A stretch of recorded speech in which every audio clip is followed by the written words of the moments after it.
Welcome back to Views with Hughes or Jennifer News. This is Jerome Hughes, and today's story, getting into some details from Lucasfilm. Okay, so let's go ahead and get into it. So this is focusing primarily on Gina Carano with her firing, as well as the potential with the lawsuit that's at hand. All right, so Gina Carano from The Mandalorian, remember her? She played Cara Dune, this formidable ex-rebel shock trooper turned marshal. Her character was tough, no nonsense, and quickly became a fan favorite. But then things took a turn off screen that felt as dramatic as any Star Wars plot twist. So let's look back at Gina's what time at Lucasfilm as well as the firing. So Gina's been known to speak her mind on social media, which in today's climate can actually be like navigating a minefield. Now, the post really ignited a storm compared on the current political climate in the U.S. to the pre-war Nazi Germany. It was intended to highlight concerns about political polarization, but it landed on the wrong ears and stuff, and then that's when people started taking it the wrong way. Critics also argue it trivialized the Holocaust, while supporters claimed she was making a broader point about freedom of speech and the dangers of demonizing people for their political beliefs. So in other words, all Gina Carano was simply doing was that she was basically stating that people need to actually consider that there's people out there who have different political beliefs that they do, and then respect that. All right. Don't have to agree with them, but you should be able to respect it. Okay. And the fact of the matter is, usually people on a particular side, the left, don't really take fond of hearing stuff like that, because it's like either their way or the highway. It's either you believe what they believe and stuff, feel what they feel, or otherwise they're going to call you every Islamophobe in the book. Now, Lucasfilm's response was swift. Or in other words, they just basically found that to be the reason to go ahead and fire her. Thanks to Kathleen Kennedy, they announced that Gina was no longer employed by them, citing her social media posts as abhorrent and unacceptable. And the statement implied as a definitive cut of ties, marking an end to Cara Dune's story, or at least as told by Gina. But then the plot thickens. So some sharp-eyed observer, master of the TDS on X, started noticing something odd about the backlash on social media. It seemed off. Almost like parts of it were being amplified by bots or fake accounts. And this wasn't just a few trolls under a bridge. It looked like a coordinated effort to make the outcry seem louder and more unanimous than it might actually have been. It was like discovering a hidden Sith plot to manipulate the galaxy's opinion. Okay. Now, Gina, for her part, didn't just fade away into the outer realm. Instead, she took a stand, claiming that her ousting was a symptom of a larger problem with free speech and double standards in Hollywood. She wasn't going out, and she wasn't going to be silenced.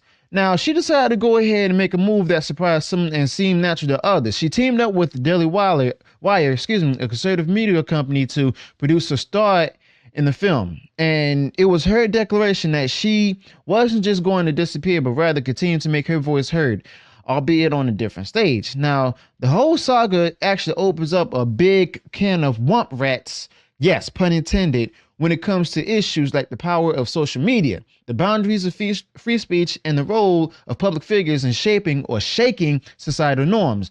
It's a stark reminder of how quickly the tides of public opinion can turn, and often amplified by unseen forces lurking in the depths of the internet.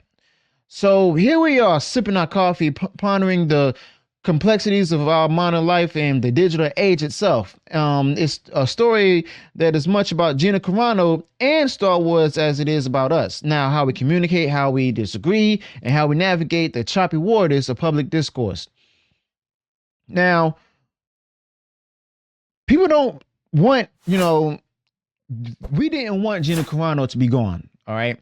And then later on, fast forward to this year, back in February, that's when she made an announcement that she was going to sue Lucasfilm and Disney, okay, for the abrupt firing as well as wrongful termination of her from the role. No notification, none of that. She made that announcement on X, and later on we find out that Elon Musk started backing her. Okay, so yeah, it's getting, the plot thickens, the details are becoming better and everything. And right now, we didn't hear much from Disney side or even Lucasfilm side about this matter. But the fact of the matter is, when it comes to woke politics and entertainment, no one wants it. All right. And Gina Carano was also offering an opinion on having differing voices inside of Hollywood, inside of entertainment.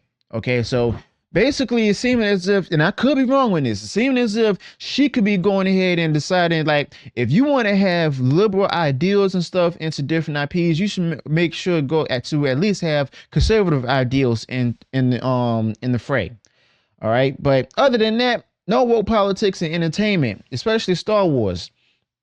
Now, that's the sentiment many people are sharing, looking for entertainment as an escape rather than another battleground for political debates. Now, it's also nice to imagine enjoying a movie, TV show, or a book for the story, the characters, and the world they built without having to worry about underlying messages or any controversies. Now, imagine, like, sitting into a cozy armchair with a good book or in front of the screen and watch a film or series and being transported into another world entirely. Now, in this particular space, only the debates are about who's the best character or what plot twist will happen next. It's a break from the real world, a little vacation for your mind where the complexities of societal debates don't interrupt your well-being. Now, the desire for politics-free entertainment is actually understandable, especially with considering how saturated our daily lives can become with political news and discussions. But sometimes, like I said before, we just want to explore the galaxies of Star Wars, wander the Shire in Lord of the Rings, or laugh with the characters of our favorite sitcom without the weight of the real world pressing in. Finding those pure, escapades can be like a treasure hunt, but they're actually out there. Sometimes creating that space for ourselves by choosing how deeply we dive into the discourse surrounding our favorite entertainments and stuff can help. And after all, at the end of the day, the stories we love to become a part of our own story is actually good and appealing logic. All right. But the fact of the matter is, if you decide to go ahead and implement woke ideology into different IPs, Star Wars, for example, why not introduce some conservative things? I mean, if you decide to go ahead and interject politics and anything, why not interject, conservative ideals? Oh, that's right. It doesn't play well with Hollywood. It doesn't play well with Portland. It doesn't play well with DC as well. It doesn't play well with parts of the Northeast. You see how much domination that the left has in Hollywood and entertainment, as well as the media itself. I'm not, Republican or Democrat, but at the same time, it seems that conservatives, they're not willing to put their ideology into entertainment. They know that, if you want to make money, just go ahead and give the people what they want. All right. And there's times when we do want to take breaks from politics and stuff, but at the same time, the people on the left is just shoving it down our throats, forcing diversity on us and stuff, rather than making it natural.